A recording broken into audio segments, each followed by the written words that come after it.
What's going on, guys? BossUp86 here, back to your video, and today I'm here to do another rendition of rapid fire album reviews. Albeit very late. I apologize, it's near midnight for probably some of you people, and it's just about an hour away from midnight for me personally. I really do apologize for the very late upload.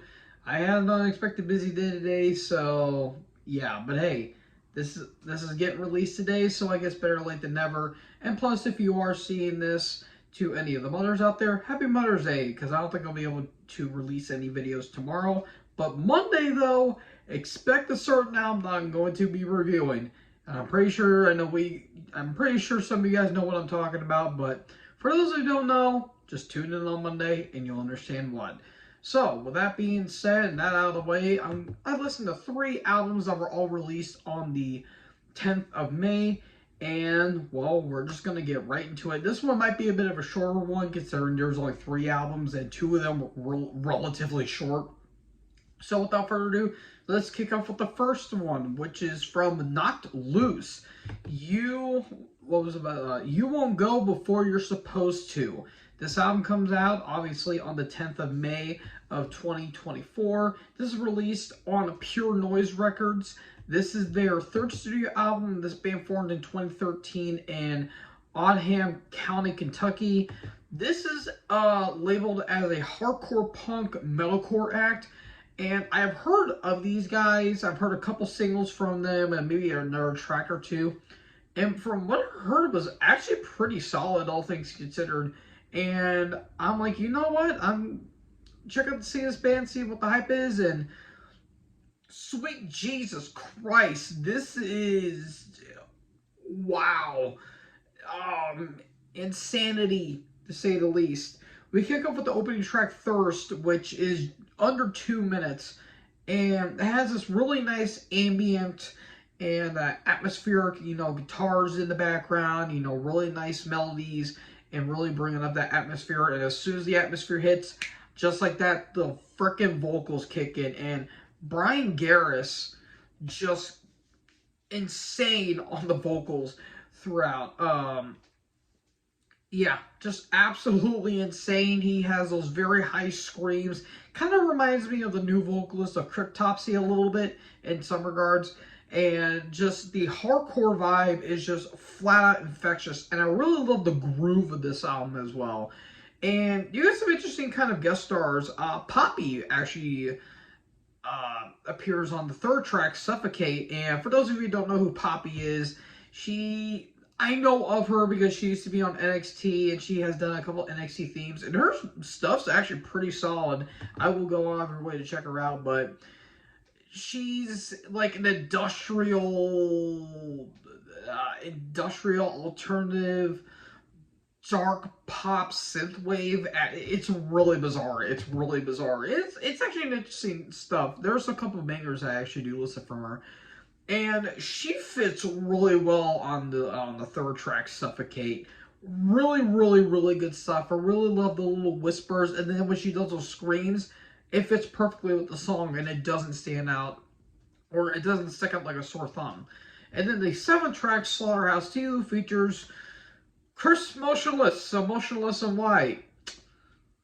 Yeah, that's a band that exists. I'm not really a big fan of. And honestly, this is probably one of the better songs he's actually done, which ain't saying a lot, but that's besides the point. It's pretty damn good, all things considered, and, considering how Chris's vocals are, and the kind of music that he does, it kind of fits in here with the style that they're going for here. Really damn good stuff. And I will say, if you guys love breakdowns, this is gonna give you the boner and then some. Like, this is Breakdown City. Like, there's even even on the 9th track, Blinding Faith, that's like Breakdown City, and it even goes on to a full-on deathcore breakdown. It's honestly stupid. But there's elements of like death metal, a little bit of grindcore, especially like bands like Nails, and some like nice like sludgy moments, like a little bit of Crowbar thrown in there. but like those hardcore stuff is just absolutely fantastic.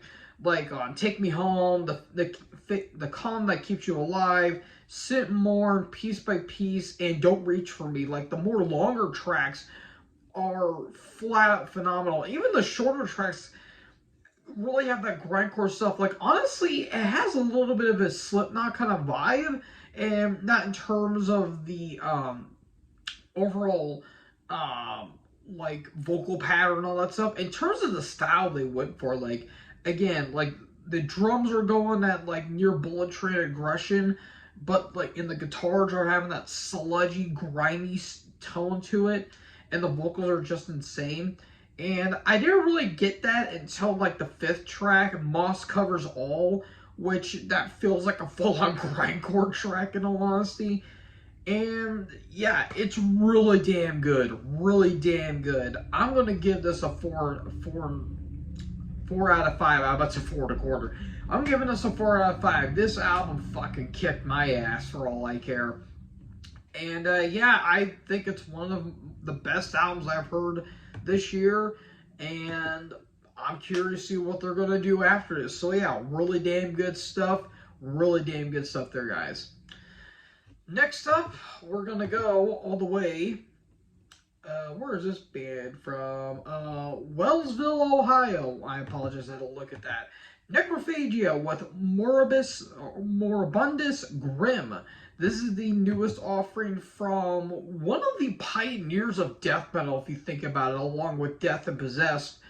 And this one is kind of a song, kind of a bittersweet one, if you will. This is going to be the last album from this band because honestly, all these tracks were actually recorded while their frontman Frank Pusci, I think that's how you say his name, aka known as Killjoy, was still alive. He unfortunately passed away in 2018.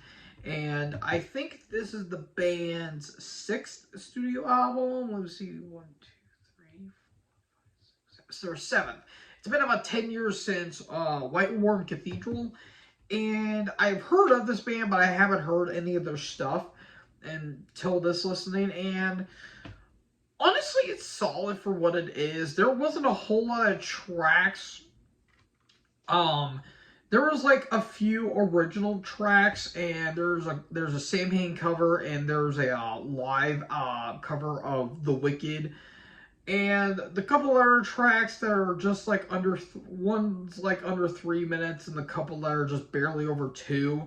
They're more samples and more kind of like Halloween-like synths, like Halloween vibes, which there's nothing wrong about that. These guys do like some Halloween and the more gory stuff, death metal.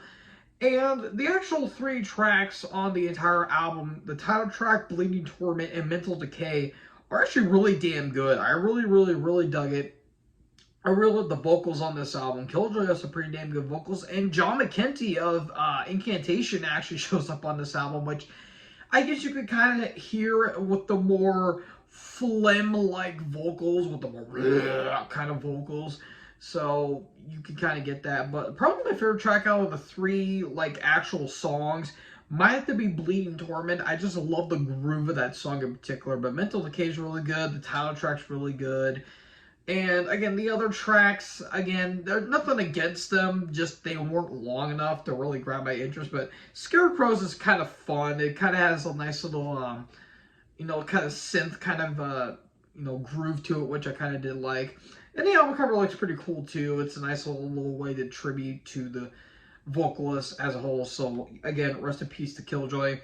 All in all, I didn't really know how to grade this, but I'll give this a 3.5 out of 5. I actually do think this is a pretty fun album. But then again, the 3 main tracks on the album is what I'll really go back to. But the other tracks aren't bad. They just to me, there wasn't a whole lot of stuff to really grasp. But it's a fun album, and it was a nice way for the band to have a send off. So, all in all, it was a fun album for what it is. And finally, the last album I'm going to be talking about is a first-timer for me. The newest one from Unleash the Archers with how do you say this? Phantoma. Thank you. Phantoma. Thank you, me. This is the newest offering from this Canadian power metal act from British Columbia. And this is their 6th studio album. It's been about 4 years since their last album, The Abyss. And going into it, I've always heard a little bit of hype with this band from some Discord and some community channels that I've been seeing. They're like, oh, Unleash the Archer is like one of the better power metal albums coming out of the genre. And I thought to myself, hey, you know what? Might as well check it out. And yeah, I can kind of get the hype around them. There's some tracks that didn't do for me, like Gods in the K and Give It Up or Give It All. Like, those tracks, I mean, like the 7th track is over 7 minutes and it's more of a ballad. No, thank you. But I will admit, there's a lot of good riffs and there's a lot of nice melodies on this album. Like Human Era, Buried in Code, The Collective, Green and Glass, and Seeking Vengeance. I really love the more epic vibes, but the title track and Blood Empress have some really killer riffs, and there's even some like melodic death metal in there, believe it or not, especially with the vocals going a little more growling, a little more graspy, or not graspy, a little more raspy, which I really did like, and I really enjoyed that. Brittany Slays is a pretty damn good vocalist. She has a nice set of pipes on her, so yeah, that's cool.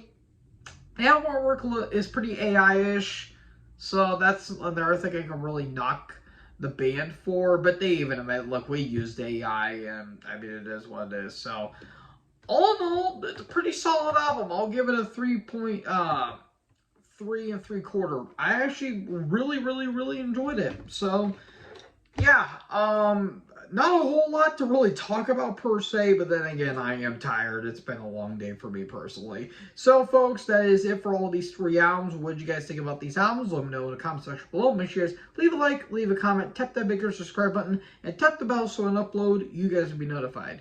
Thank you guys so much for watching this video. Most importantly, join Herd. Talk in the next video. Peace out.